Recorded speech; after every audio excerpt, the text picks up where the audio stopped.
नमस्कार, स्वागत है आपका वीआईपी न्यूज में। मैं हूं आपके साथ आयुषी सोनवानी। रुक करेंगे खबरों की ओर।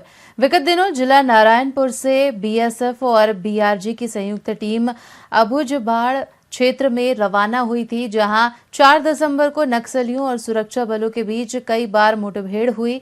इस मुठभेड़ में नारायणपुर के प्रधान आरक्षक वीरेंद्र कुमार शोरी गंभीर रूप से घायल हो गए हैं और उनकी शहादत हो गई है। वीरेंद्र कुमार शोरी को गंभीर चोटें आई हैं और मुठभेड़ स्थल पर ही शहीद हो गए थे। बता दें कि शहीद जवान को उनके गृह ग्राम नरहरपुर लाया गया, जहां उनका अंतिम संस्कार किया जाएगा।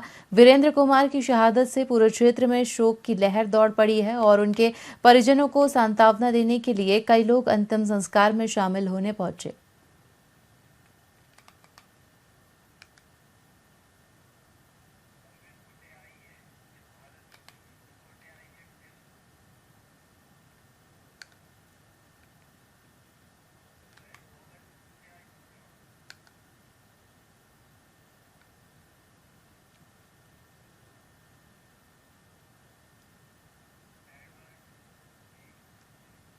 पूर्व मंत्री और विधायक अजय चंद्राकर दिल्ली दौरे से रायपुर लौट आए हैं। वहीं अपने दौरे को लेकर उन्होंने मीडिया से बातचीत की और बताया कि दिल्ली में उन्होंने कई मंत्रियों से मुलाकात की और कुरूद के लंबित कार्यों को लेकर चर्चा की। जब उनसे बड़ी जिम्मेदारी मिलने के बारे में पूछा गया तो उन्होंने कहा कि ये मुख्यमंत्री का विशेषाधिकार है और जो भी उन्हें योग्य समझेंगे उन्हें से जिम्मेदारी देंगे।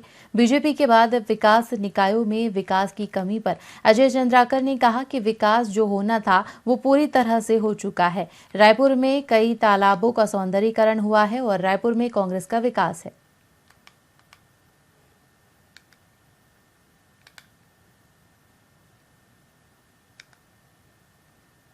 करी जैसे माननीय अश्वनी वैष्णव जैसे माननीय धर्मेंद्र प्रधान जैसे माननीय मांडविया जैसे सबसे भेंट हुई और कुरुद के जो लंबित विषय हैं मेरे, उन सारे लंबित विषयों पर उनसे बातचीत हुई और कार्यवाही का आश्वासन मिला। एक अच्छी सफल यात्रा रही।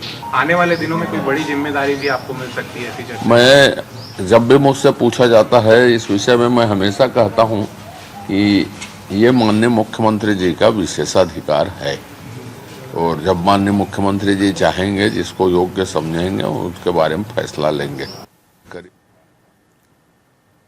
छत्तीसगढ़ में 2023 में हुए विधानसभा चुनाव में जनता ने भारतीय जनता पार्टी के पक्ष में अपना वोट दिया और बीजेपी की सरकार बनी, जहां 3 दिसंबर को साय सरकार के 1 साल का कार्यकाल पूर्ण होने पर विष्णुदेव साय सरकार जश्न मना रही है और साय सरकार घोषणा पत्र के अपने वादों को पूर्ण करते हुए आगे बढ़ रही है, जिसको लेकर खेल मंत्री टंकराम वर्मा ने पत्रकारों से चर्चा करते हुए कहा कि हमारी सरकार का जनादेश मिले 1 साल हो गया है और इस 1 साल में बहुत सारा परिवर्तन देखने को मिला है। कई सारी उपलब्धियां भी देखने को मिली है। जैसे खेल विभाग के बारे में बात करें तो पहले खेल में एक बड़ा अलंकरण समारोह होता था, जिसे पूर्ववर्ती कांग्रेस सरकार ने बंद कर दिया था। उस अलंकरण समारोह को फिर से शुरू करवाया गया है और पिछली गवर्नमेंट की जो बचत 4 साल तक थी, उसको हम 4 साल का अलंकार आयोजित करके पुरस्कृत करेंगे। दूसरा बदलाव यह है कि छत्तीसगढ़ क्रीड़ा प्रोत्साहन योजना लागू करेंगे। छत्तीसगढ़ की प्रतिभाओं को आगे लाने का काम करेंगे।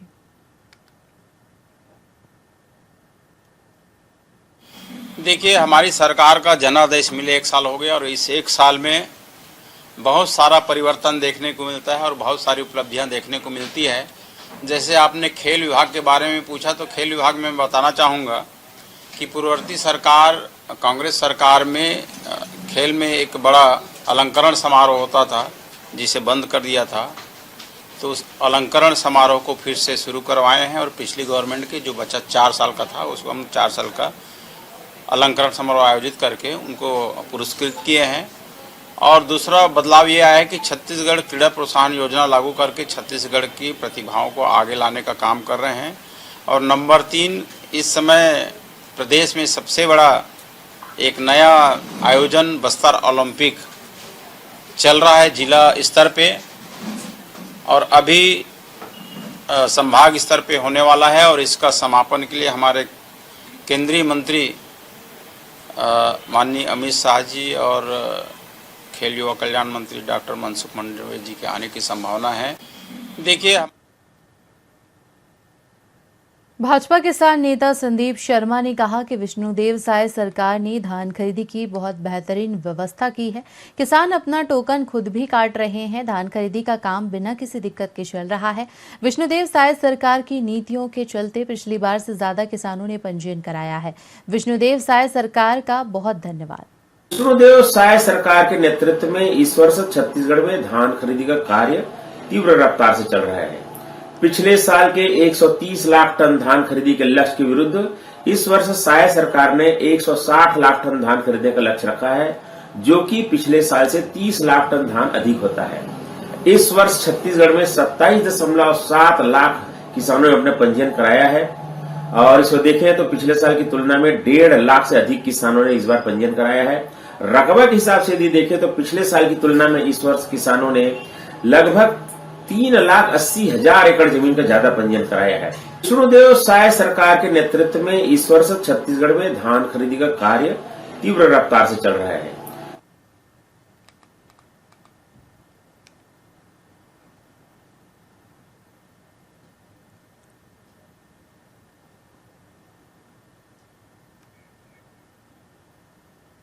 गौरेला पेंड्रा मरवाही जिले में एचआईवी संक्रमित मरीजों की संख्या में लगातार बढ़ोतरी हो रही है, जो कि एक गंभीर चिंता का विषय बन चुका है। स्वास्थ्य विभाग से प्राप्त जानकारी अनुसार जिले में एचआईवी पॉजिटिव मरीजों की संख्या 252 तक पहुंच चुकी है। वहीं बीते नवंबर महीने में ही कुल 8 नए एचआईवी पॉजिटिव मरीज सामने आए थे। चौंकाने वाली बात तो यह है कि इन मरीजों में न केवल सामान्य लोग शामिल हैं, बल्कि कई युवा भी शामिल हैं जो इंजेक्शन के माध्यम से नशा करते हैं। वहीं एड्स काउंसलर ने बताया कि ये युवा ग्रुप में नशा करने के लिए इंजेक्टेबल इंजेक्शन का इस्तेमाल करते हैं और एक दूसरे से शेयर करते हैं, जिससे संक्रमण फैलने का खतरा बढ़ता है। इस तरह से वे न सिर्फ खुद को संक्रमित करते हैं, बल्कि अपने परिवार के लोगों को भी खतरे में डाल सकते हैं।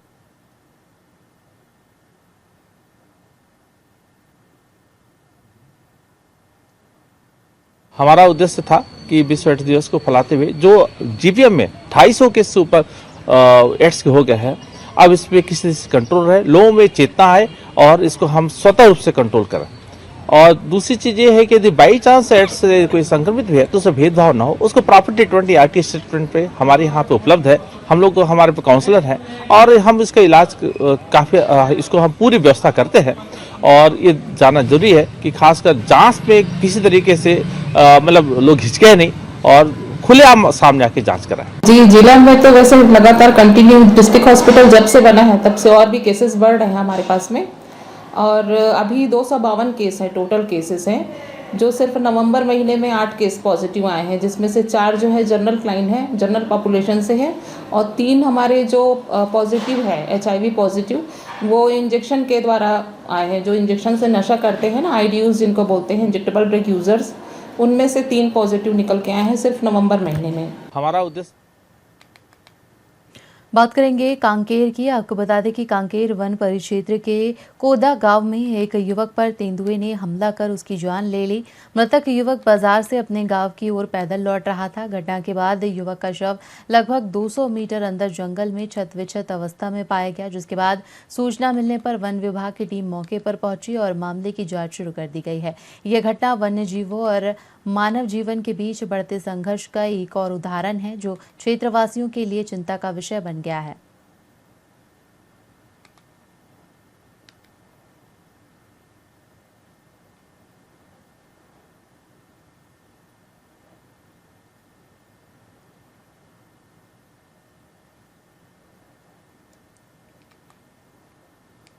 महासमुंद जिले के पिथौरा थाना क्षेत्र के ग्राम गड़बेड़ा में बीती रात एक किसान के घर से अज्ञात चोरों ने चोरी की।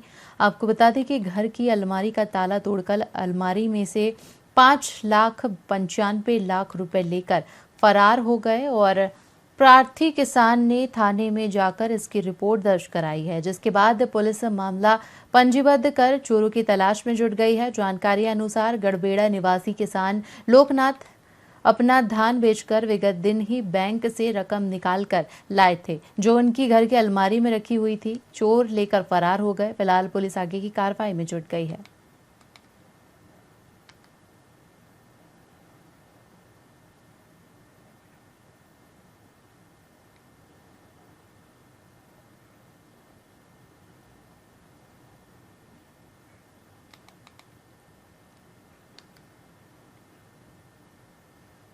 राजधानी रायपुर के कई इलाकों में 25 चोरी की वारदातों को अंजाम देने वाली गैंग का पर्दाफाश आईजी अमरेश मिश्रा ने किया है। वहीं आईजी ने जानकारी देते हुए बताया कि चोरों के पास से 1.5 करोड़ रुपए की कीमत का मशरूका बरामद किया गया है, जिसमें कई जेवरात शामिल हैं जो कि चोरों ने गला दिए थे। वहीं आईजी ने बताया कि ये चोर बिना किसी रेकी के घटनाओं को अंजाम देते थे और उनके गिरोह में 3 चोर, 3 ज्वेलर्स सहित कुल 11 लोग शामिल हैं, जिन्हें गिरफ्तार कर लिया गया है।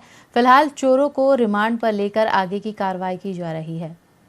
जिले के सरहदी थाने क्षेत्रों में 25 जो बड़ी चोरी की घटनाएं हुई थी, कुल 1.25 करोड़ रुपए का मसरूका था, उनके आरोपियों को पकड़ा गया है।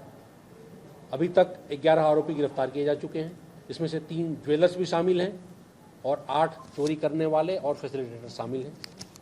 इनमें से एक का पुराना रिकॉर्ड है जो 8 चोरी के मामले में बिलासपुर जेल में निरुद्ध रह चुका है। खास बातें जो ये सामने आई हैं कि संस्थागत जो कमियां इस चोरी के माध्यम से मिली हैं, जैसे ज्वेलरी दुकानों के द्वारा चोरी का माल खरीदना, सिक्योरिटी एजेंसीज द्वारा बिना वेरिफिकेशन के लोगों को इंगेज करना, उस संबंध में हम लोगों ने इस चोरी के बाद तत्काल उपाय किए हैं और उसमें कार्रवाई की जा रही है। आने वाले दिनों में इनको रिमांड पर लेकर जो बाकी बचे हुए माल हैं, जो कि वित्तीय संस्थाओं के पास मॉर्गेज हैं या किसी और सुनार के पास, ज्वेलर्स के पास बेचे हुए हैं, उनकी रिकवरी की जाएगी। हम लोग टारगेट कर रहे हैं कि इसमें कम से कम 70-80% रिकवरी हो। और खबरों में फिलहाल इतना ही। बने रहिए वीआईपी न्यूज के साथ। मुझे दीजिए इजाजत। नमस्कार।